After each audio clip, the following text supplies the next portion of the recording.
Regresamos con más de Despierta con CDN. Son las 8:08 de la mañana. No vamos a abundar demasiado, vamos a entrar en materia y presentar al invitado de hoy. Es Mario Pujols, vicepresidente ejecutivo de la Asociación de Industrias de la República Dominicana, AIRD. Y también con nosotros en el estudio de Santiago está Nelson Bautista, ambientalista, director de la Fundación Acción Verde. Lo van a ver ustedes en pantalla ahí. Hola, ¿cómo estás, Nelson? Te saludo. Le doy la deferencia a Nelson porque está lejos, porque es santiaguero y empiezo por darle el sentido pésame por las águilas, pero es otra cosa.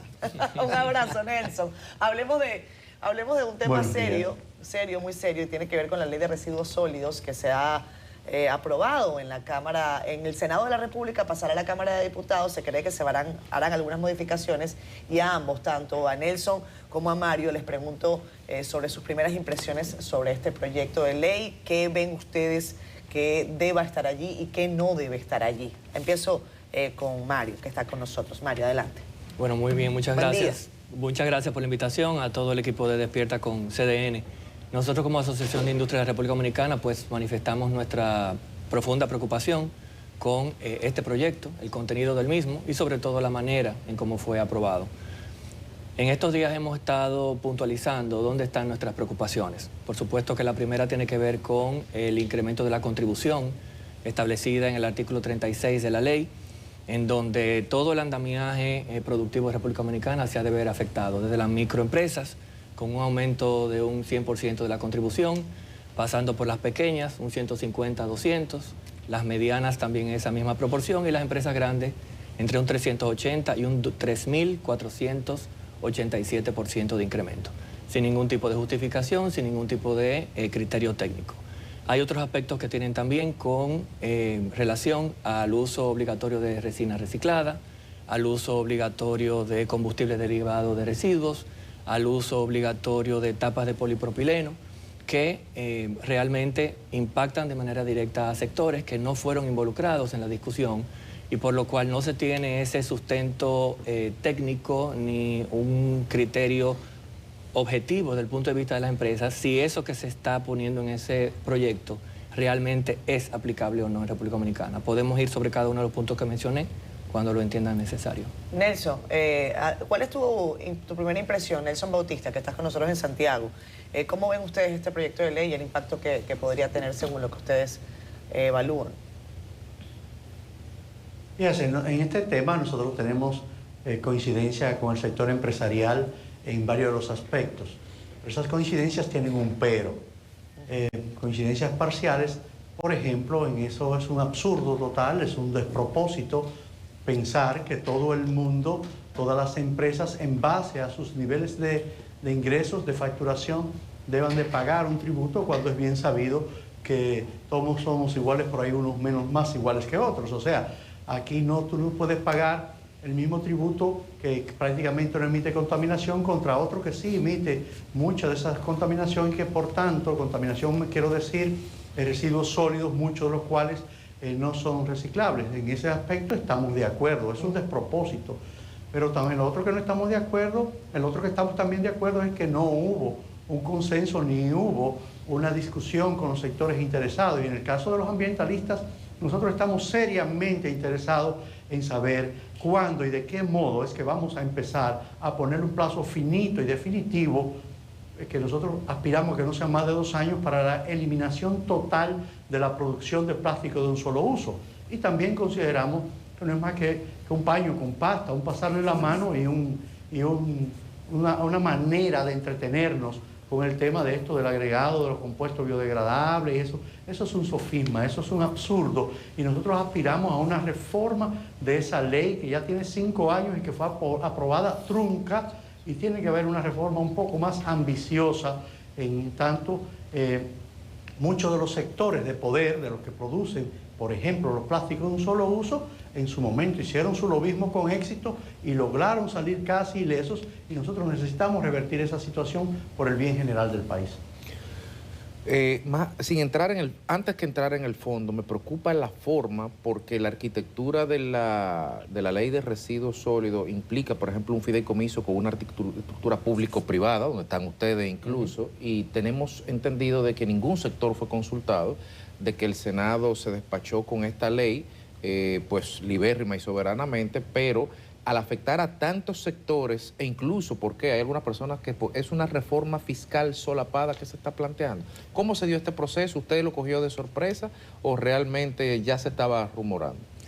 Mira, es una interesante pregunta en el sentido de que es un proyecto al que nosotros le venimos dando seguimiento del mes de octubre del año pasado. El mismo fue introducido por el senador Henao y evidentemente que en la pausa de fin de año pudimos monitorear algunas declaraciones que se dieron en los medios que procuraban o que ya hacían un llamado a la aprobación acelerada de esta propuesta. No obstante, nosotros estamos monitoreando un proyecto de 4 páginas y 6 artículos. Cuando nos llega la información, 4 páginas y 6 artículos.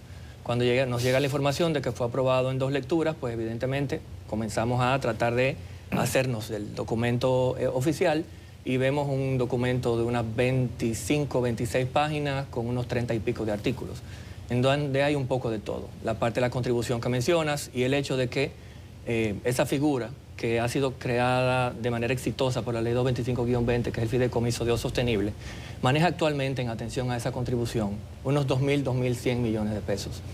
De aprobarse estas modificaciones, estaríamos hablando de que al Fideicomiso le entrarían 25.000 millones de pesos, 20.000 directamente del sector productivo nacional y 5.000 que se ha establecido a través de un artículo que establece una especialización directa del 0.5 de los ingresos fiscales del Estado directo al fideicomiso.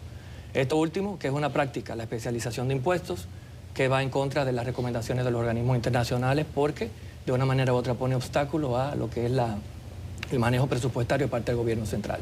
Entonces aquí hay una diversidad de temas. Hacienda no fue consultada, Dirección General de Impuestos Internos no fue consultada, el Ministerio de Medio Ambiente no fue consultado, nosotros no fuimos consultados, por lo que veo los ambientalistas tampoco, y el fideicomiso, que es la entidad impactada y sobre la que recaen muchas de las obligaciones establecidas en este proyecto, tampoco lo fue. Entonces, como mencionaba anteriormente, hay una serie de disposiciones preocupantes.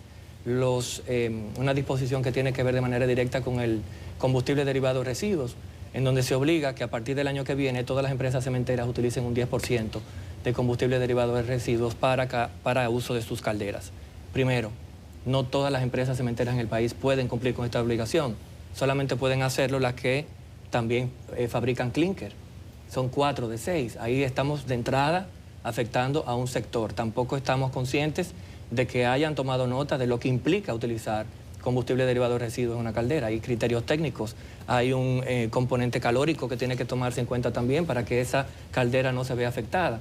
Ese sector no fue consultado. Y por eso estamos aquí poniendo la voz del sector industrial sobre la mesa, porque realmente estamos preocupados de manera transversal.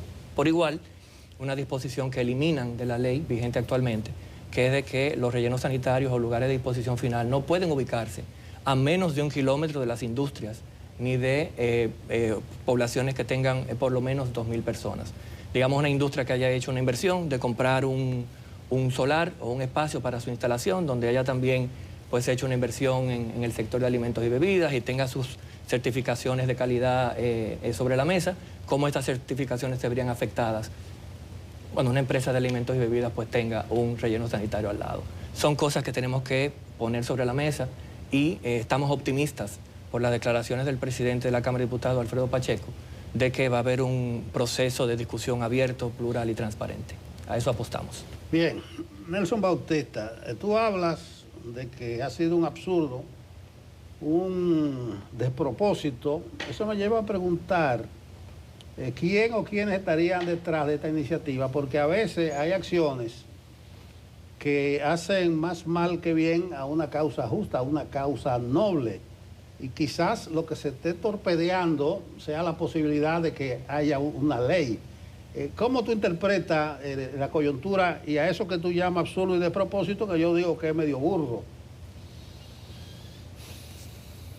Desde que se aprobó la ley en 2020 hubo un proceso amplio de discusión y la verdad que todos los que participamos de algún modo en ella, en las vistas públicas, después en la mesa de trabajo, teníamos la aspiración de que esta ley de coprocesamiento y de residuos sólidos y la creación del Fideicomiso Dominicana Sostenible iba a tener definitivamente a encarrilar el país por el sendero ya retrasado de décadas, algunos dicen que de siglos, en el manejo y tratamiento de los residuos sólidos.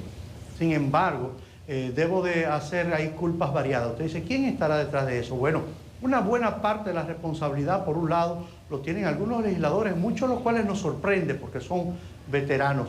Y estuvieron en el momento de la discusión de esa ley, por cierto, en la ley original. Sin embargo, una buena parte de ellos se dejaron seducir de cantos de sirena por dos lados. Por un lado, hubo un sector del empresariado que hoy día debería darse por el pecho y asumir el mea culpa de no haber hecho lo que había que hacer en 2020 para que este proceso gradual fuera sostenible en el tiempo. Y ustedes mencionan el Fideicomiso Dominicana Sostenible, que como bien dice Marcos, recibe más de 2.000 millones de pesos anuales. Ese dinero sale de los bolsillos suyos y de los míos, de los impuestos. Todos pagamos más o menos por igual unas tasas, unas contribuciones, cuando no necesariamente somos los que más emitimos desperdicios, como decíamos hace un rato.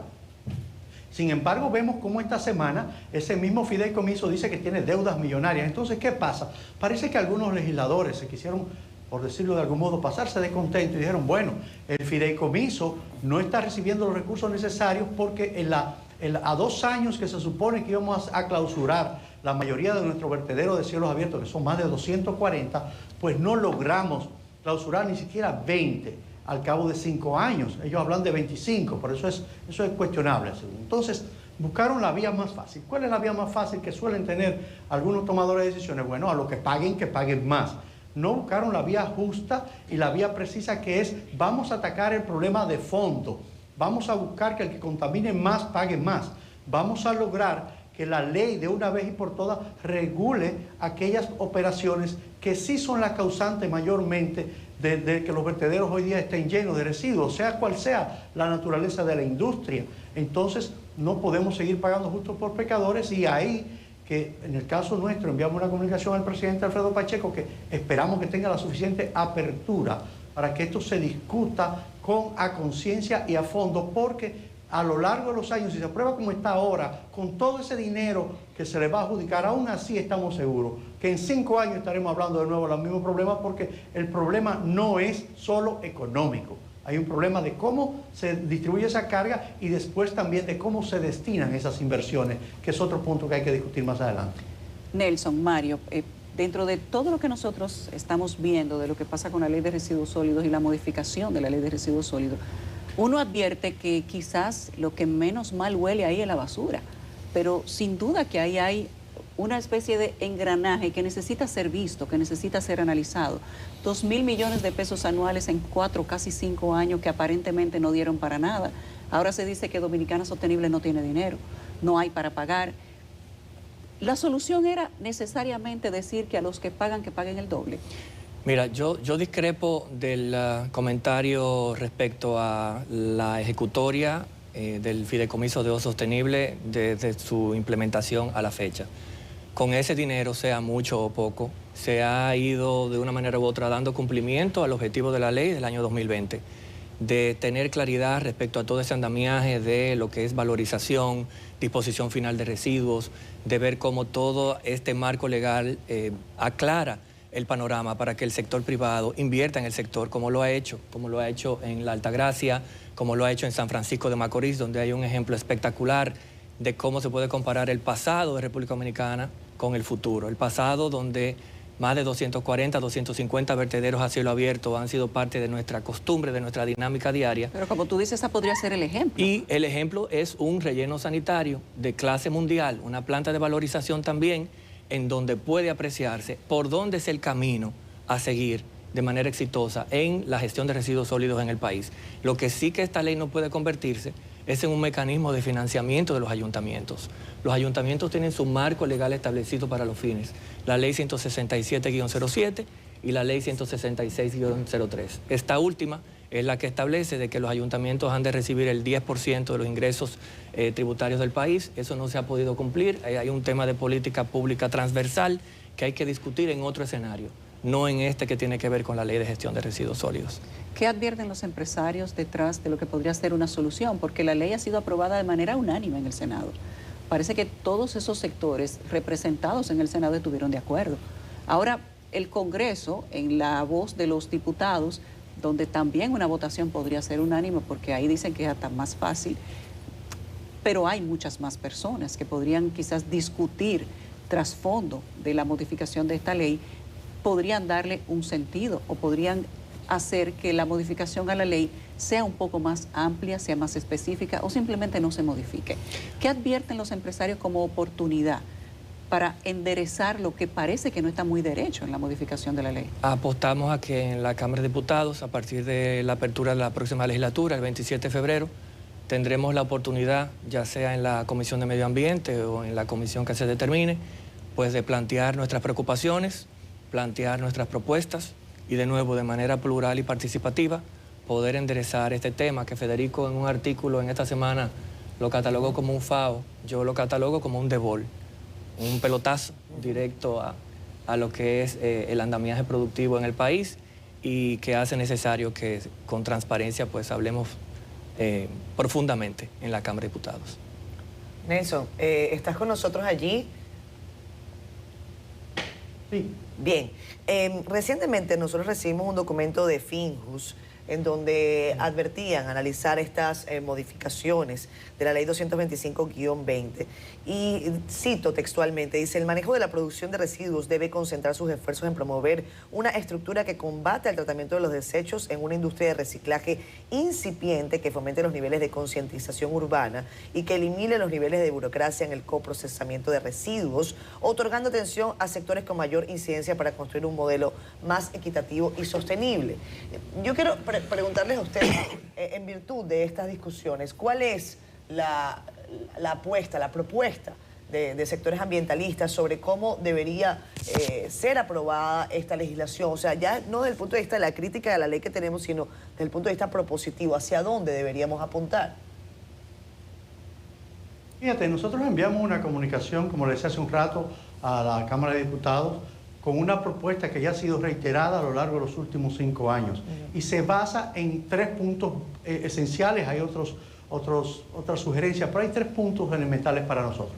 La primera, y no debe ser negociable, es que tenga un plazo definitivo de no más de 2 años la prohibición de los plásticos de un solo uso que tanto daño le siguen causando a nuestro país y que es uno de los pocos países del mundo que no tiene absolutamente ningún plan de reducción de eliminación definitiva, sino más bien un plazo laxo, sin definición absoluta de cuándo deben de dejar de producirse aquellas cosas que tú la consumes en 20 segundos, en 30 segundos y terminan en nuestras calles tapando nuestros invernales, en nuestros cuerpos hídricos, en nuestras cañadas, en nuestras costas, dañando el turismo, dañando la salud y coayudando a las inundaciones repentinas cada vez que una de nuestras ciudades se inunda. Ese es el primer planteamiento no negociable.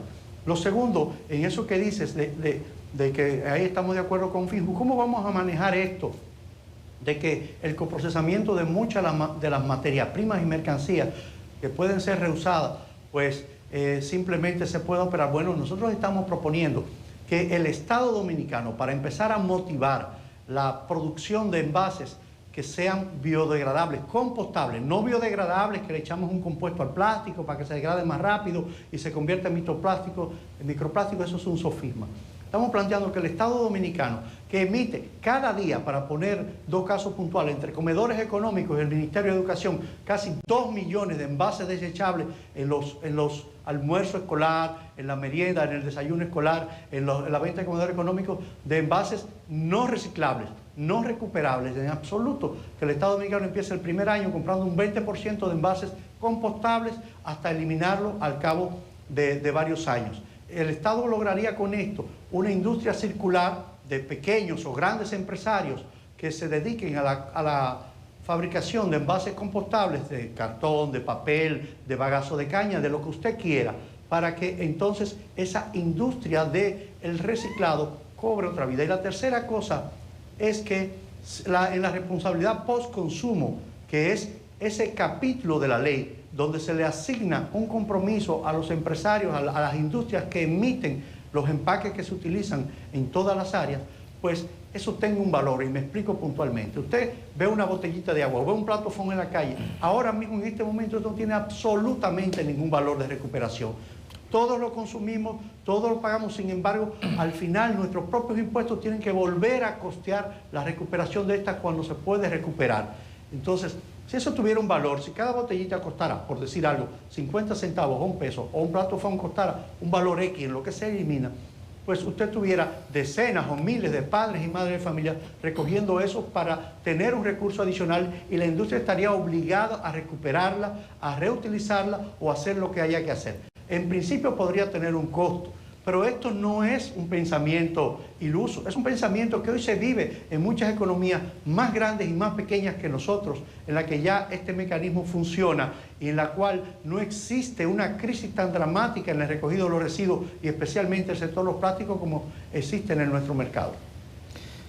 Dice nuestro Código Civil que la buena fe se presume siempre en uno de sus articulados, así que vamos a partir de esa premisa de que el Senado libérrima y soberanamente se inspiró para modificar una ley. Ahora mi pregunta es, ya sabemos una de las aristas ambientales de Nelson y del sector ambiental en materia de los plásticos de único uso, pero para el sector industrial, ¿ustedes visualizan que a apenas 4 años y un par de meses de implementación efectiva de la ley, esta tiene aspectos a mejorar o entiende que todavía no ha sido aplicada en su totalidad y por lo tanto la batería de modificaciones puestas aquí están fuera de lugar? Bueno, yo creo que también hay que hacer un repaso, digamos, de lo que ha sido ese proceso de implementación. La misma legislación establece una serie de plazos, una serie de compromisos o tareas que recaen, por ejemplo, por un lado, sobre el Ministerio de Medio Ambiente. Hay tareas de estas que todavía están pendientes y los plazos ya pasaron.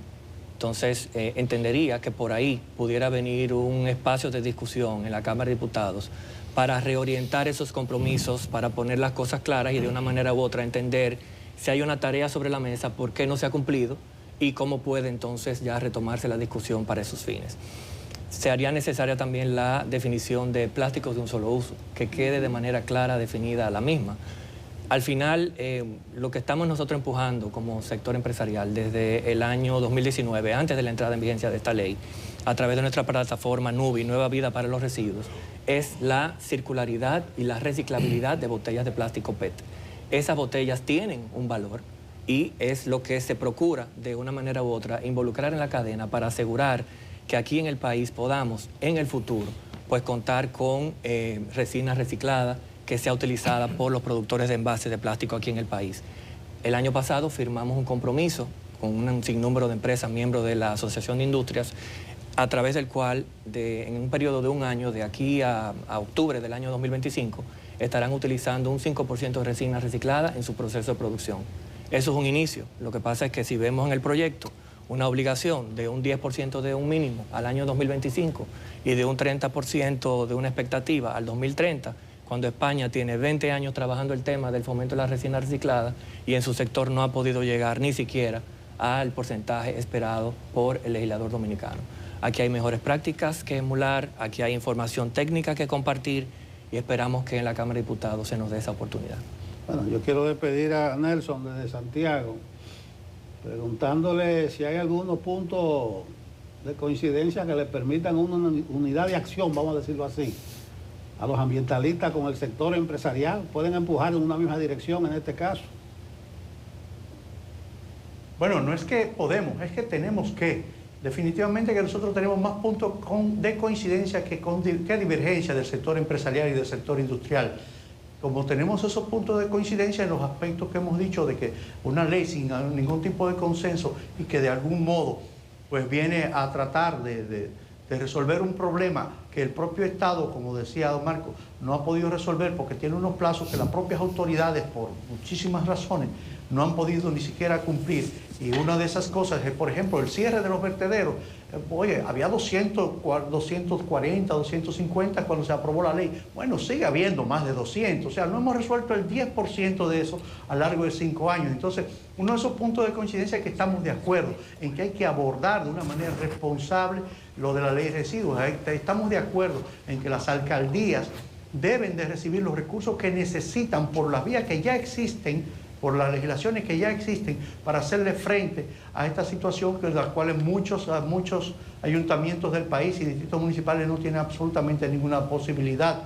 Y estamos de acuerdo también en que la responsabilidad del sector empresarial hasta este punto en algunos casos se ha puesto de manifiesto, pero nadie, ni siquiera dentro del sector empresarial, yo también soy empresario, sabemos que hay una buena parte de los empresarios que seguimos insistiendo en que hay un grupo muy pequeño, y yo insisto, es muy pequeño, un grupo de industrias que son altamente responsables de nuestra contaminación, que no están siendo todavía lo suficientemente responsables para que esa contaminación no siga existiendo, lo que nos está costando como país mantener la imagen, la vergonzosa imagen que reciben ustedes los capitaleños, por ejemplo, cada vez que ese malecón se llena de plástico, por un problema de educación ambiental, por un problema de recogida de residuos, pero por un problema de emisión. Cuando ya países más pequeños que nosotros, y no irnos muy lejos, Costa Rica, o irnos un poco más lejos, Ruanda, han resuelto eso de una manera definitiva, digamos de algún modo, y sus economías no han dejado de crecer y no han dejado de crecer las otras industrias.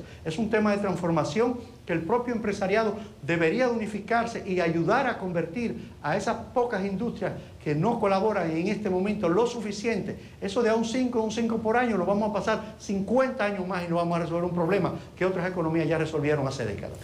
Bueno, Nelson, gracias. Gracias, Nelson Bautista, amigo ambientalista, director de la Fundación Acción Verde, y también a Mario Pujols, quien ha estado con nosotros durante la mañana de hoy en representación de la Asociación de Industrias de la República Dominicana. Gracias, Mario. Gracias por la Siempre es un invitación. placer tenerte por aquí.